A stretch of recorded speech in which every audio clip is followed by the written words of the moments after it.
Pour vos travaux de terrassement et d'assainissement, faites confiance à Célange TP à Humbécourt, votre spécialiste dans la pose de microstations agréées à moindre coût. Célange TP, c'est plus de 20 ans d'expérience à votre service. Contactez-nous au 03 25 06 28 90 ou rendez-vous sur notre site entreprise-assainissement-haute-marne.fr.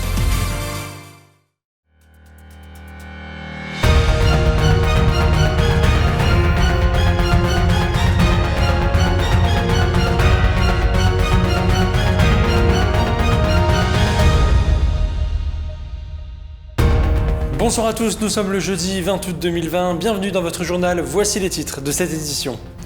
La rentrée c'est dans maintenant moins de 15 jours, mais pour certains clubs sportifs la reprise a déjà débuté. Nous partirons à Eurville où le club de Trailles est déjà dans la course. Confectionner soi-même les propres jouets de ses enfants, certains d'entre vous y ont déjà très certainement pensé, et bien Jeanne le fait depuis des années. Nous partirons à sa rencontre à la toute fin de cette édition.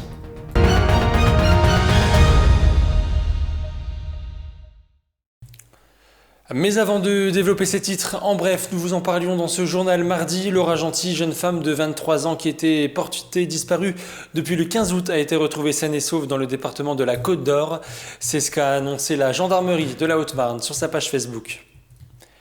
Dans l'actualité également, un agent de surveillance de la voie publique de Chaumont a été violemment frappé ce mardi après-midi vers 14h30.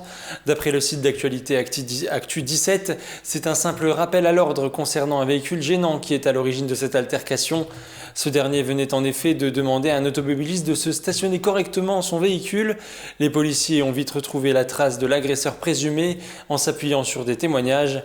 Une dizaine de minutes après les faits, le suspect de 22 ans a été interpellé à proximité du lieu de l'agression. Il s'agit d'un ancien licencié de boxe, il est inconnu des services de police. Une enquête a été ouverte et confiée au commissariat de la ville. Je vous le disais en titre, c'est bientôt l'heure de la rentrée scolaire, mais aussi sportive. D'ailleurs, à Eurville-Bienville, le club de Trailles, lui, a déjà repris ses courses. C'est ce que nous montre ce reportage signé Lisa Lamorlette. Ce mardi soir à Eurville-Bienville, ces sportifs n'auraient manqué ce rendez-vous pour rien au monde. Ce club de Trailles, unique dans le département, a fait sa rentrée après de longues semaines à l'arrêt en raison de la crise sanitaire. On se rend compte que faire partie d'un club, c'est important. Le côté social nous a énormément manqué. L'heure de la reprise a sonné, alors Eric, le coach du club, fait un dernier discours avant de prendre la route des chemins boisés de la commune. Pour moi, courir en groupe apporte le plaisir et la progression. Voilà. On peut toujours travailler dans l'individuel, mais si on a cet esprit de groupe, je pense que la communauté, le groupe, peut nous faire progresser. Tous les mardis et les jeudis, ces férus de course à pied en pleine nature se retrouvent pour 1h30 d'entraînement. On essaye de partager par rapport à chacun, par rapport à ses objectifs ou pas ses objectifs. On a des personnes qui veulent faire uniquement du loisir, d'autres de la compétition. Et il faut dire que dans ce club, il y en a pour tous les niveaux, du débutant au confirmé, pour des compétitions allant de 5 km à plus de 150, soit plusieurs jours de course sans s'arrêter. Le club compte bien organiser sa toute première course cette année. Sur les chemins des anciennes forges, la Forgeronne est prévue le 13 septembre prochain. Même s'il reste à voir si avec les conditions sanitaires que l'on connaît, si les coureurs pourront tout de même se défier. Nous vous emmenons à présent du côté de Montier-en-Der à la rencontre de Jeanne. Elle fabrique elle-même des jouets en bois de A à Z, une fabrication qui se veut éco-responsable. Regardez ce sujet signé Juliette Da Silva. Dans la commune de Montier-en-Der, c'est une activité bien particulière que Jeanne exerce dans son garage. Depuis 10 ans, elle fait rêver les enfants avec des jouets en bois qu'elle réalise de A à Z à l'aide de ses propres mains. Tous les jouets qu'on peut trouver, des puzzles, cheval à bascule, bilboquet, mais des bilboquets un petit peu spéciaux pour les enfants. C'est pas le bilboquet avec la grosse boule. Des jouets empilés, des jeux pour les petits à encastrer, des petites pièces.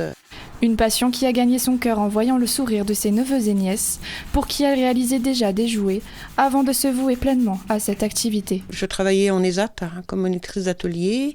J'ai quitté ce travail et en fait j'ai trouvé à l'AFPA de Saint-Dizier qui à cette époque-là avait une section ébénisterie. J'ai fait mon CAP en 2 ans là-bas et des stages à Lille chez un maître ébéniste et puis à Louvemont quand Monsieur Parisot était encore en activité. Dans cet atelier, minutie et force physique sont de rigueur.